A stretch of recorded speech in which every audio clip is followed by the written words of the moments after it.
நான் எம்எஸ் ஹாஸ்பிட்டல்ல கர்ப்பப்பை ஆபரேஷனுக்காக வந்ததுதான். லாப்ரோஸ்கோபி மூலமா ஆப்ரேட் பண்ண ரொம்ப கம்ஃபர்டபுளா இருந்துச்சு.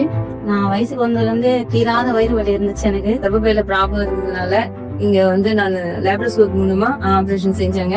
அவங்க கர்ப்பப்பையில கட்டி இருக்குதுன்றதால தொலைவழி மூலமாக எடுத்துடலான்னு சொன்னாங்க. எம்எஸ் ஹாஸ்பிட்டல்ல திவ்யா மேம் பார்த்ததுக்கு அப்புறம் கர்ப்பப்பையில பிரச்சனை இருக்குன்னு சொல்லி அவங்க லேப்ரோஸ்கோப் கேட்டிருந்ததால பண்ணாங்க மேம். திவ்யா மேடம் பார்த்த பிறகு கர்ப்பப்பை லேப்ரோஸ்கோப் மூலமா எப்படிலாம் கட்டி இருக்குன்னு சொன்னாங்க. என் ஆபரேஷன் தான் வலிக்கும், ஆனா இந்த லேப்ரோஸ்கோபி மூலமா வலி கூட கொஞ்சம் கம்மியாகும். எனக்கு காலையில ஆபரேஷன் பண்ணாங்க. நான் ஈவினிங் 6 மணிக்கெல்லாம் எழுந்து நடக்க ஆரம்பிச்சேன். சனிக்கிழமை மறுநாள் ஞாயிற்றுக்கிழமை நட சொல்லிட்டாங்க. ஒரே நாள்ல எழுந்து நடந்த வழியெல்லாம் ஏதோ இல்லை.